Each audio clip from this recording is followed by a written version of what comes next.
Halo, assalamualaikum warahmatullahi wabarakatuh. Selamat pagi, anak-anak.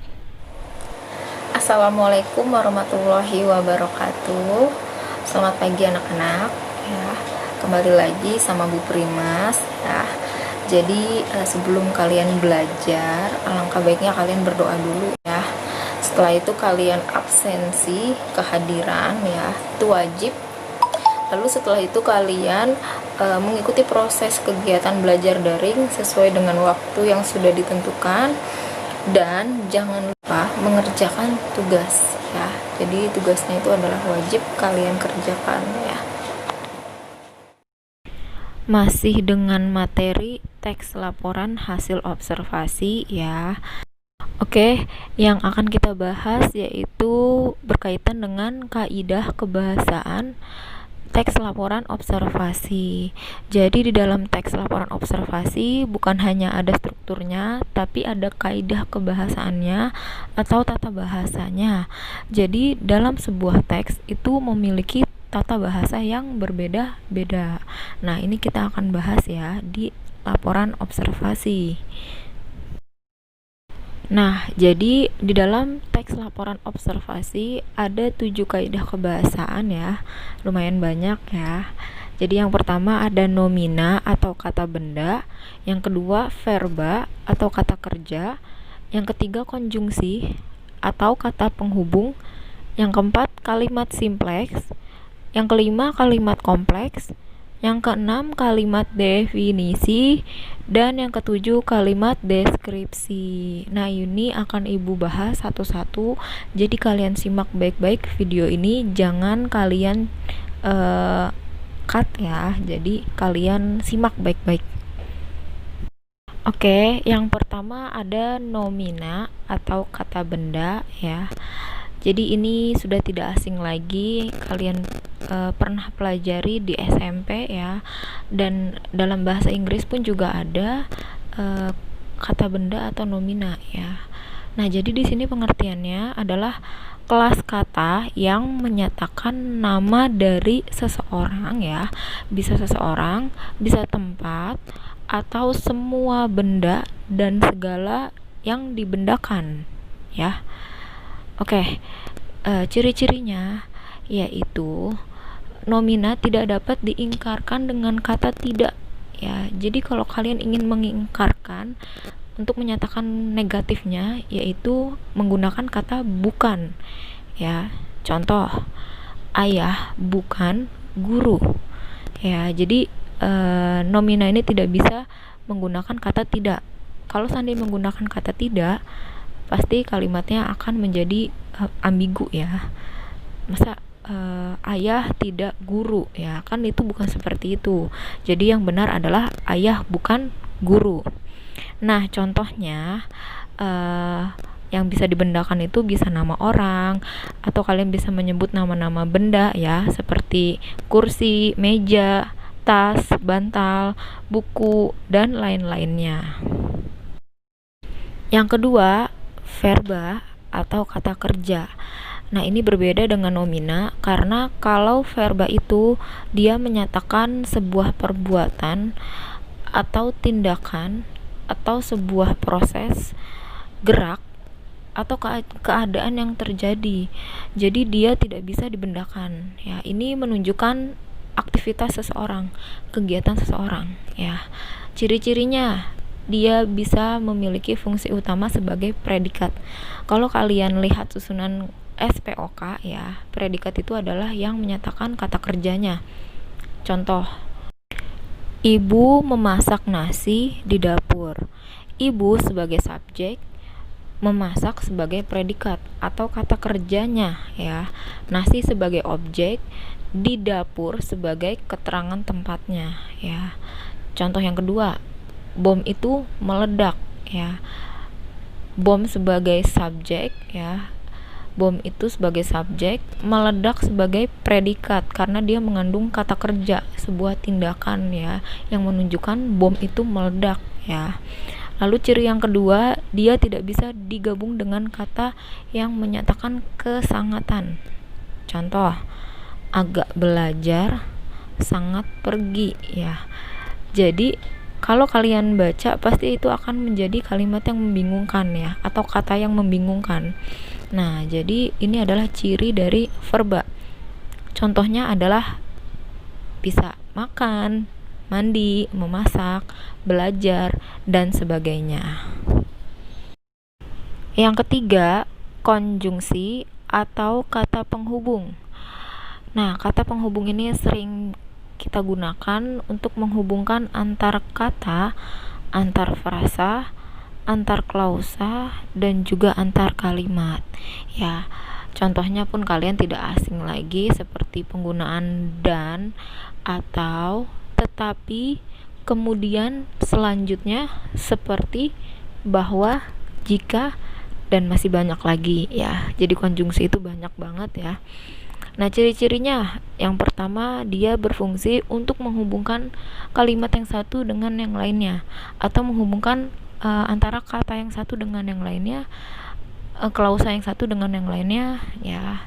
Lalu yang kedua, penggunaannya tergantung jenis konjungsi. Maksudnya gini, jadi konjungsi itu ada yang menunjukkan sebuah waktu atau cara ya. Jadi kalau yang menunjukkan cara, kamu bisa menggunakan kata penghubung dengan ya. Lalu yang menunjukkan waktu, kamu bisa menggunakan konjungsi sejak, saat itu ya. Lalu yang menyatakan sebab atau penyebab, menggunakan konjungsi karena. Lalu yang menyatakan syarat ya, kamu bisa menggunakan kata konjungsi jika ya. Selanjutnya, kalimat simpleks ya adalah kalimat yang memiliki satu verba atau kata kerja ya, terdiri dari satu subjek dan satu predikat. Jadi kalimat ini sangat simpel sesuai dengan namanya, simpleks ya. Dan ciri-cirinya dia hanya hanya memberikan satu informasi dan juga disebut dengan kalimat tunggal. Jadi hanya memberikan satu informasi ya. Contoh yang A, Bapak itu dokter bedah. Yang B, mereka membuat roti ya. Yang C, Arya terjatuh dari pohon rambutan. Yang D, saya mendapat hadiah dari ayah. Nah, semua contoh ini hanya memberikan satu informasi ya. Nah, ciri kalimat simpleks ini adalah tidak menggunakan konjungsi karena dia hanya kalimat tunggal sesuai dengan pengertiannya ya. Terdiri dari satu subjek dan satu predikat. Oke, yang kelima ada kalimat kompleks ya. Nah, kalimat ini memiliki dua verba atau dua kata kerja ya. Ciri-cirinya pun berbeda dengan kalimat simpleks ya. Yang pertama, dia memiliki dua atau lebih kata kerja dalam satu kalimat ya. Itu bisa jadi seperti itu ya. Yang kedua, mempunyai minimal dua klausa. Klausa itu maksudnya dia itu belum menjadi kalimat ya, dan belum diakhiri dengan tanda titik, itu masih disebut klausa. Lalu yang ketiga, ditandai dengan adanya konjungsi atau kata penghubung ya. Contoh, Anton sedang bermain bola, tetapi Ali sedang melamun di bawah pohon beringin ya. Di sini contoh pertama memberikan dua informasi. Yang pertama, si Anton sedang bermain bola. Yang kedua, si Alinya malah melamun ya di bawah pohon beringin. Nah, ciri yang bisa kalian amati adalah ada konjungsi tetapi untuk memisahkan, untuk membandingkan ibaratnya kegiatan antara si Anton dan Ali ya. Berbeda dengan simpleks tadi, kalau simpleks tidak ada ya konjungsinya. Contoh yang kedua pun sama ya. Laila habis makan bakso dan dia menjadi sangat kenyang ya. Memberikan dua informasi, Laila habis makan bakso dan dia menjadi sangat kenyang ya. Ingat, ada konjungsi di antara dua klausa ini ya. Ada konjungsi dan ya. Yang keenam, kalimat definisi adalah kalimat yang menjelaskan dan mengungkapkan makna atau arti dari sebuah objek. Ya, jadi kalian tuh sering banget melihat paragraf, yaitu pasti di dalamnya ada kalimat definisi. Ya, ciri-cirinya menggunakan kata merupakan, ialah, ya, yaitu, yakni, ya. Lalu yang selain itu menunjukkan atau mengungkapkan makna ya. Contoh deh. Contoh pertama, Taman Nasional Baluran merupakan perwakilan ekosistem hutan spesifik kering di Pulau Jawa. Menggunakan kata merupakan.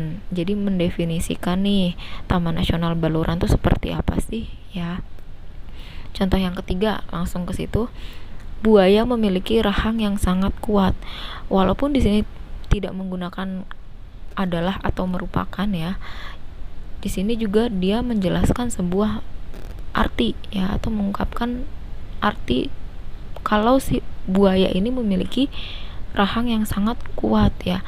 Namun yang lebih sering ditandai adalah menggunakan kata adalah, merupakan, ialah, yaitu, yakni ya. Itu kalimat definisi. Dan yang terakhir adalah kalimat deskripsi ya. Kalimat deskripsi adalah kalimat yang memberikan gambaran terhadap suatu hal secara terperinci. Bisa berupa sifat, ukuran, warna, rasa, dan sifat fisik lainnya. Contohnya, misalkan kalian mendatangi sebuah tempat yang sangat indah ya, di pegunungan misalkan, kalian bisa mendeskripsikan tuh suasana di pegunungan seperti apa. Nah, itu contohnya ya. Lalu di sini contoh kalimatnya. Yang pertama, komodo mempunyai lidah yang sangat panjang dan lengket yang digunakan untuk menjerat mangsanya. Yang kedua, bunga Rafflesia arnoldi, salah satu bunga yang mengeluarkan bau sangat busuk seperti bau bangkai ya. Nah, kedua contoh ini mempunyai gambaran antara si komodo dengan bunga Rafflesia. Si komodonya digambarkan bentuk ya, bentuk lidahnya seperti apa ya. Lalu si bunga Rafflesia arnoldi pun sama, digambarkan bentuknya dan dia mengeluarkan bau ya. Jadi itulah yang mendeskripsikan objeknya gitu ya. Nah, itulah tadi pembahasan mengenai kaidah kebahasaan dalam teks laporan observasi ya. Semoga kalian menyimak videonya dengan teliti, dengan seksama ya. Jadi kalian bisa memahami ya. Sebenarnya materi ini mudah ya, asalkan kalian menyimak ya. Insya Allah kalian bisa memahaminya. Jangan lupa kerjakan tugas yang ibu berikan ya. Ibu tunggu sesuai dengan deadline yang sudah ibu tentukan. Oke? Selamat belajar, selamat mengerjakan tugas. Wassalamualaikum warahmatullahi wabarakatuh.